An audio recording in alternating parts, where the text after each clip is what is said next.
Welcome back to the Deep Dive. Today we are going straight into the deep end of the pool.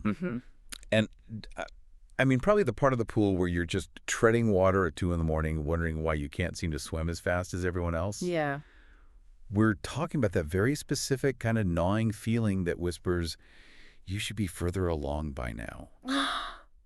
It's the quiet ache. I think that's the perfect term for it. It's not necessarily a full-blown panic attack, though it can definitely become one. Right. It's more like background radiation in your life, a persistent sense that you are running a race and you're just looking at the backs of everyone else's heads, and the gap just keeps getting wider. It is such a visceral way to put it. It's that moment, and I think we've all been there, where you open Instagram or, God forbid, LinkedIn. Oh, LinkedIn is the worst for this. It is. And it seems like everyone from your high school graduating class got a secret memo on how to adult that you just completely missed. Yeah, it was a meeting you weren't invited to. Exactly. They're buying houses. They're getting promoted to senior vice president of everything. They're getting married in, like, Tuscany. Right. And you're just sitting there. Maybe you're eating cereal for dinner thinking, I am just barely surviving. And the immediate internal narrative is always, what is wrong with me? Yes, 100%. It feels like a character flaw. It feels like you're lazy, or maybe you're just incompetent. Yeah. But the reason we wanted to do this specific deep dive today is that our research suggests this isn't a you problem. No, not at all. It's a collision. Yeah. It's a collision between your biology and a sociological construct that might actually be, I don't know, obsolete. That's it. If you take away one single thing from this conversation, it should be this. That feeling of falling behind is not a personal failure. Okay. It is a very specific form of psychological distress, and it's caused by a conflict between your internal reality, like your biological timeline, and this intense, often artificial societal pressure. So our mission today is pretty aggressive then. We are going to try and dismantle the standard timeline. Let's do it. We're going to look at the sociology behind why we even have these deadlines in our heads in the first place. Where it came from. Yeah. And then we're going to get into the neuroscience of the late bloomer. Yeah. Specifically focusing on, neurodivergence and why some brains are just architecturally designed to bloom on a different schedule. And we'll wrap up with a very practical, almost mechanical framework from behavioral therapy called radical acceptance, because understanding why you feel bad is useful. Right. But stopping the suffering is better. Okay, and I want to tease this right up front because it honestly blew my mind when I was reading through the material for this. Go on.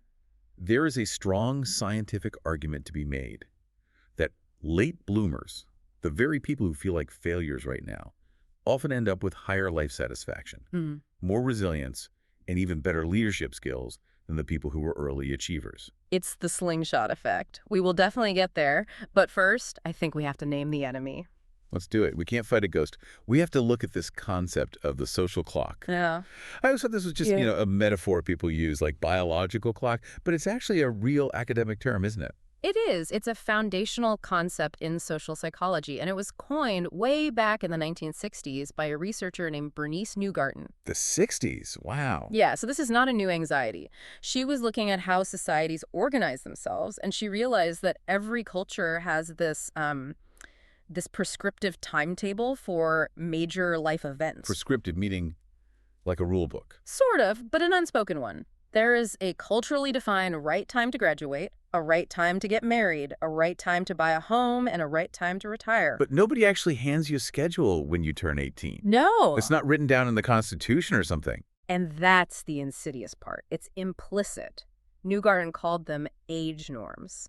We all just collectively agree, without ever really speaking about it, that if you aren't married by a certain age, or if you haven't hit a management position by a certain age, you are off time. Off time. That sounds so mechanical, like you've missed your train. That's exactly how society views it. And Newgarden's early work is fascinating because she identified that these clocks were originally extremely gendered. Oh, I bet. In the mid-20th century, you had a feminine clock, which was strictly domestic marriage and children, and they had to be done by your early 20s. Or else. Or else, if a woman missed that window, she was, for all intents and purposes, socially discarded. It was brutal. And the masculine clock was all about the career ladder, I'm guessing? Precisely.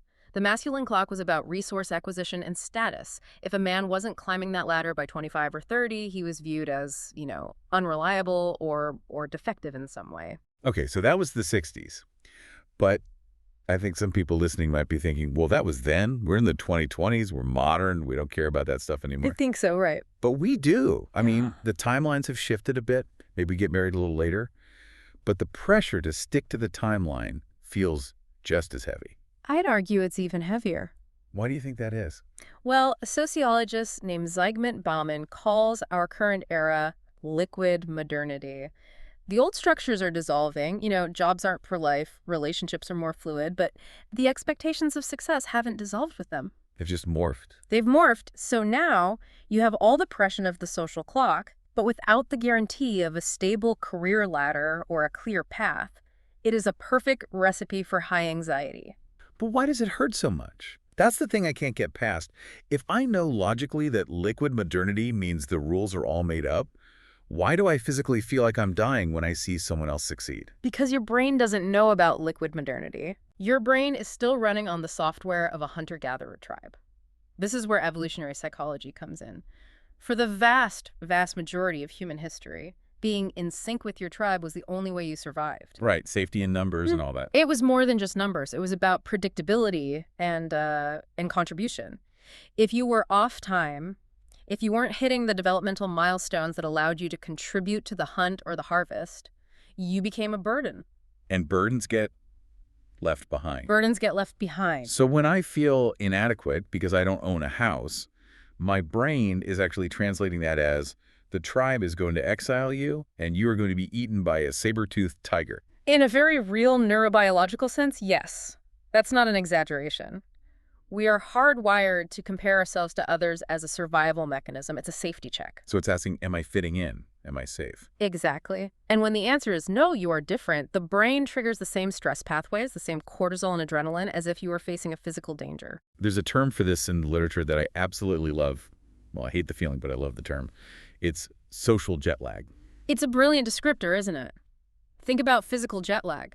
Your internal body clock is completely out of sync with the external time zone. And you feel awful. You feel foggy, nauseous, totally disoriented. Social jet lag is the psychological equivalent. Your internal developmental timeline, just where you are in your life, is out of sync with the external social time zone set by your peers. And that disorientation just makes you feel like you're walking through life in a total daze. It's exhausting. It creates a chronic, low-level stress response. You are constantly fighting the environment you live in. And the engine that keeps this whole miserable machine running is something called social comparison theory. Leon Festinger. Leon Festinger, back in 1954. He proposed that we humans have this innate drive to evaluate ourselves. We want to know where we stand. We need to know. But since there is no objective manual for how good am I as a human, we have to evaluate ourselves by comparing our status to the people around us. And this can go two ways, right? There's looking up at people, and then there's looking down. Upward comparison and downward comparison, and they're both traps, just in different ways. Let's start with upward. Okay, upward comparison is looking at people who are performing better than you. Which is what all the self-help gurus tell us to do, isn't it? Find a mentor. Look at what's possible. Surround yourself with people you want to be like. And that's what's called the social ratchet effect. It can work, but, and this is a massive asterisk, it only works if you already have high self-efficacy. Meaning if you already believe in yourself. If you believe you can actually achieve what they have achieved, then yes, it can be inspiring.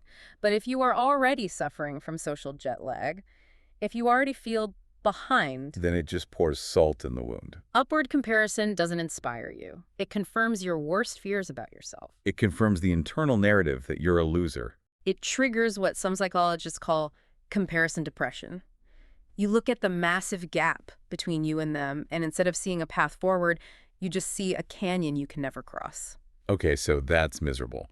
So then we instinctively do the other one. Downward comparison. Right. We scroll until we find someone from high school who maybe got arrested or is having a public meltdown, and we think, well, at least I'm not that guy. It's a cheap drug. It really is. It gives you a temporary hit of serotonin, little ego boost, but it's corrosive in the long run. How so? It requires you to view other people's suffering as a tool for your own validation. It just kills your empathy. And deep down, it doesn't solve your insecurity. It just masks it for 20 minutes. It's a Band-Aid on a bullet wound. Now, Festinger was writing all of this in the 50s. He was talking about comparing yourself to your neighbors, your coworkers, maybe your cousins. They're a reference group, yes. The size of that group was manageable. It was contained. Absolutely. But today, we carry a device in our pockets that connects us to literally billions of people. I want to talk about the digital panopticon because it feels like social media has basically weaponized this comparison instinct. It has essentially broken the mechanism. Our brains are not designed for this scale. There's a concept in anthropology called Dunbar's number. Oh, right, the 150 people thing. Exactly. It suggests we can only maintain meaningful social relationships with about 150 people. Our comparison software, our social brain, is built for that small tribe. So when I'm scrolling through TikTok or Instagram, my brain is trying to treat every single influencer, every celebrity, and every random stranger as a member of my personal tribe. That's precisely what's happening. Your limbic system, the ancient part of your brain, doesn't understand algorithms or global networks. It just sees data points. It sees data points. When it sees a 22-year-old crypto millionaire, it registers that person as a direct competitor in your immediate environment. It screams, "Why aren't you doing that? You are losing status. You're falling behind the tribe." And it's not just the sheer volumes of people. It's the quality of the data we're getting. We all know it's a highlight reel, but we still fall for it. Why does that happen? Because the visual cortex is incredibly powerful. You can tell yourself intellectually, oh, this is curated. They definitely used a filter. They probably rented that car. Like a logical brain knows. A logical brain knows, but your emotional brain sees the image and processes it as reality. It treats these curated, perfect moments as the statistical norm for human life. That's the danger right there. You called it the distorted comparison point. That's exactly it. If your feed is 90% people getting promoted and going on amazing vacations, your brain starts to assume that 90% of the human population gets promoted every Tuesday. And so if you are just working your normal job, you feel statistically abnormal. You feel like a failure, even if you are doing perfectly fine by any objective real-world standard. It's a total hall of mirrors. Yeah. And I think this pressure, it hits one group of people harder than anyone else. I want to pivot now to the biological reality of why some people feel so stuck. We need to talk about neurodivergence, specifically ADHD and mental health in general. This is a critical pivot because up until this point, we've mostly talked about the pressure being external. But for millions of people, the feeling of falling behind is rooted in a biological difference in how their brain engages with time and tasks. I found the research on this heartbreaking, to be honest. It can be. We have people who are trying twice as hard as their neurotypical peers, burning twice as much glucose in their brain, and still feeling like they aren't moving an inch. It starts with the concept of energy allocation. The brain is a budgeting machine. A budgeting machine. Yeah. Its number one goal is survival, not success in the capitalist sense of the word. If you are dealing with unprocessed trauma or severe anxiety or clinical depression, your brain acts like a triage unit in an emergency room. So it shuts down all the non-essential systems. Exactly. It has to. It diverts resources away from things like long-term planning, ambition, creativity, and it pours all that energy into vigilance and defense. Right. Looking for threats. Just looking for the next threat. You wouldn't yell at a broken bone to heal faster, yet we yell at ourselves to be more productive when our brains are in survival mode. It makes no sense. And then you layer something like ADHD on top of all of that. And I think we need to be really clear about what ADHD actually is, because the stereotype is just short attention span. Which is so reductive. It is. But the source material describes it as a developmental delay in executive function. What does that mean? Dr. Russell Berkeley is the leading voice on this, and he talks about the 30% rule. The 30% rule. It's a rough heuristic, but it's incredibly powerful for understanding. He suggests that for people with ADHD, their executive functions, things like planning, emotional regulation, foresight, time management, develop about 30% slower than their chronological age. Wait, hold on. Let's do the math on that. Yeah. If I'm a 30-year-old with ADHD, then your executive age, your ability to manage your life, organize your finances, regulate your impulses, and plan for the future might be closer to that of a 21-year-old. wow. Okay, that explains so much. It explains the gap, doesn't it? You have the intelligence of a 30-year-old. You have the ambition of a 30-year-old. But you have the management system of a 21-year-old. And that discrepancy is where all the shame lives. That's where it lives and festers. The social clock expects you to be a 30-year-old manager, but your neurobiology is simply on a different, slower timeline for those specific skills. So the whole failure to launch trope, that's really just a complete misunderstanding of this developmental arc. It's a slur, frankly. It really is. It implies a moral failing, a refusal to grow up. When in reality, In reality, it's often a performance deficit. yeah. Dr. Barkley is clear on this. People with ADHD know what to do. They struggle with the execution of what they know. They struggle with something called time blindness. They literally do not feel the future coming until it is right on top of them. And what's the cost of trying to hide that every single day? It's called masking, and the cost is exhaustion. The sheer exhaustion of pretending your executive age matches your chronological age, it leads directly to burnout. And this isn't just a feeling, right? There's hard data on this. There is, and here is the really dark data point we have to face: the achievement gap. Adults with ADHD do have statistically higher rates of dropping out of school, lower average income, and higher job instability. It's hard to look at those stats and not feel completely hopeless. It is, but, and this is the most important but of this entire deep dive, the research shows that it isn't necessarily the ADHD itself that prevents success in the long run. What is it then? It's the comorbidity. It's the depression and the anxiety that develop because of the shame and the years of negative feedback. That is a huge distinction, a critical one. It's the mediator variable. Think of it like this. You struggle in school because of your ADHD. You tell yourself, I'm stupid, which is the internalization. Right. Then you get depressed because you believe you're stupid. That's the comorbidity. And the depression is what ultimately stops you from trying anymore. So it's a vicious cycle. It is. But if we can interrupt that cycle, if we can remove the shame, if we can understand the timeline difference, we can prevent the depression from taking hold. And if we do that, the ADHD brain can eventually catch up and often surpass the neurotypical trajectory. Which leads us perfectly to the good news. Yeah.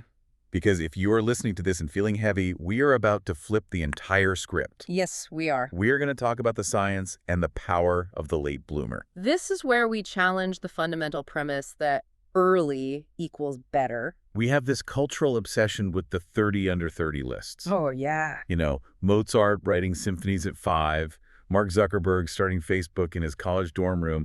We have this idea that genius is a young person's game. That is largely because we have conflated one type of intelligence, fluid intelligence, with total intelligence. Okay, what's fluid intelligence? Fluid intelligence is raw processing speed. It's your working memory, your reaction time. It's essentially what standardized tests are designed to measure. And that peaks early. It peaks in your early 20s and then starts a very slow, gradual decline. If that were the only kind of intelligence that mattered, we'd all be in big trouble after 25. But it's not. No. There is a second curve. Crystallized intelligence. This sounds like the wisdom curve. That's a great way to put it. It's your vocabulary, your ability to see patterns, your specialized knowledge, your emotional synthesis. This doesn't peak until your 40s, 50s, and in some cases even into your 70s. It just keeps climbing. So this is why most Nobel Prize winners or Fortune 500 CEOs are not in their 20s. Not at all. They're operating on decades of accumulated crystallized intelligence. They're connecting dots that a 22-year-old doesn't even know exist yet. Rich Karlgaard has a great book on this topic, and he talks about the hidden advantages of blooming late. He uses this concept of building a deep root system. He calls it DEPTH. Yes. The late bloomer isn't just sitting on the couch waiting for their life to start. During those years of wandering or failing, they are building DEPTH. So let's break that down. What does that root system actually consist of? What are the advantages? Well, think about what you gain when things go wrong. First, and maybe most importantly, you gain resilience. Okay. Early bloomers are often incredibly brittle. They've never really failed, so when they finally hit a major wall at 30 or 40, they just shatter. They don't have the tool. They have no recovery mechanism. A late bloomer who has been falling behind for a decade, they know how to take a punch. They know they can survive failure. That makes them anti-fragile. So you develop grit. What else is in that root system? Compassion and insight. If you have struggled, you understand the human condition in a way a prodigy simply cannot. And this is absolutely crucial for leadership. How so? A leader who has never struggled is often a tyrant. They just expect perfection. But a leader who knows what it's like to be stuck, to be confused, they can actually lead a team through a crisis with empathy. Karlgaard also talks about curiosity and wisdom as part of this. Right. Late bloomers often have these really diverse, non-linear experiences. They didn't just go school, internship, job promotion. They took the scenic route. They took the scenic route. They maybe traveled or tried 3 different careers or dealt with a health crisis. This gives them a much wider database of patterns to draw from when they're making decisions later in life. This is the slingshot effect you mentioned at the beginning. This is exactly the slingshot effect. Imagine a slingshot. To generate power, you have to pull the band back. Right. That pullback feels like regression. It feels like you're moving away from the target. But biologically and professionally, that pullback is generating potential energy. Okay, I like this analogy. So when a late bloomer finally finds their fit, their perfect niche, they often launch past the early bloomers because they have more fuel in the tank and a much better navigation system built from all those past mistakes. The pullback generates the power. I'm going to write that on my bathroom mirror. You should, but, and here's the catch, the slingshot only works if you don't cut the band while you're pulling it back. And what cuts the band? Suffering, hopelessness, giving up. You have to stay in the game long enough to let go. Okay, so we need a tool, a practical tool to stop the suffering. We can't just white-knuckle it and wait for our 50s to finally feel good. We can't. And the research points us to a very specific protocol from a type of therapy called dialectical behavior therapy, or DBT. Yes, and the skill is called radical acceptance. Radical acceptance. It sounds intense. It is one of the hardest and most transformative skills you can possibly learn, and we have to be very, very clear about what it is, because people hear the word acceptance and they immediately think giving up. Right. I accept that I'm a failure, so I'll just stay in bed and do nothing. That is resignation. That is passivity. Radical acceptance is an active, powerful state. It is the refusal to fight reality. Okay. The DBT formula for this is simple. Pain plus non-acceptance. Suffering. Let's unpack that equation. Pain plus non-acceptance equals suffering. Pain is inevitable in life. You didn't get the promotion. You are 32 and single. You have ADHD. That is pain. It's a fact. It exists. It's the clean pain of the situation. Exactly. Non-acceptance is the emotional tantrum you throw against that fact. It's the thought loop of, this shouldn't be happening, why me? It's not fair. If only I'd done X, Y, or Z. It's basically arguing with the universe. And you will always lose that argument, every single time. Non-acceptance takes the clean pain of the situation and it turns it into dirty suffering. It drains all of your energy. You are so busy wishing reality was different that you have zero energy left to actually change it. So what does radical acceptance look like in practice? Let's take that person scrolling Instagram at 2 a.m. feeling like absolute garbage. What do? Step one is to acknowledge the facts without the adjectives. Okay. Not, I am a pathetic loser who is behind and will never succeed. That's a judgment. That's a story. The fact is, I am awake at 2 a.m. I am looking at my phone. I am comparing myself to an image. I feel the sensation of anxiety in my chest. You strip away the story and just state the observable facts. You strip the story. Then you use a physical intervention because the mind follows the body. DBT teaches a skill called willing hands. This sounds almost too simple to actually work, but tell us about it. When we fight reality, we physically constrict. We clench our jaws, we hunch our shoulders, we make fists. We brace for impact. We brace for an impact that has already happened. Willing hands is simply sitting or lying with your hands resting on your lap, palms facing up, fingers relaxed. It's a posture of openness, of receiving. It signals safety to your parasympathetic nervous system. It is very, very difficult to maintain a mental war against reality when your body is in a physical posture of acceptance, and you do this while saying a coping statement to yourself. Like a mantra or an affirmation. But one that's grounded in reality, not wishful thinking, simple things. It is what it is. I cannot change what has already happened. This moment is the result of a million variables, and I am here now. It feels like just dropping the rope in a game of tug-of-war with reality. That is the perfect metaphor. You just let go of the rope. And then comes the hardest part, turning the mind. Because you will do this, you'll radically accept reality. You'll feel a bit better. And then 10 minutes later, you'll see another post and get angry all over again. The default setting pulls you right back in. So what do? You have to understand that acceptance isn't a one-time decision you make. It's a repetitive act. You have to turn the mind back to acceptance over and over and over again, like steering a car back into its lane. Every time you drift into, it shouldn't be this way, you gently, without judgment, turn the wheel back to, but it is this way, now what? And now what is the key, isn't it? Because once you stop fighting the fact that you're behind, you can actually look at where you are and plan your next move. And this allows us to reframe the entire clock. The sources suggest we need to swap out the social clock for what you could call a mental health clock. Okay, I'm intrigued. What does that timeline look like? The mental health clock argues that you cannot build a sustainable, happy life on a broken foundation. It's impossible. So all that time you felt you were wasting. It wasn't wasted. If you are behind because you took 2 years to get sober, or to go to therapy and treat your depression, or to finally figure out your ADHD meds, that wasn't wasted time. That was pouring the concrete foundation for the rest of your life. You can't build a skyscraper on a swamp. You can't. If you try to rush the social clock milestones, the high-stress job, the marriage, the kids, Yeah. while your internal foundation is cracking, the whole structure will eventually collapse. And that's what we see all the time, right? The midlife crisis. The midlife crisis is often just the delayed collapse of a life built too fast on a foundation that was never ready to hold the weight. So prioritizing your health, your sleep, your therapy, Yeah. that isn't taking a break from your life. It is the work. It's the most important work you can do. A clean bill of health is a milestone.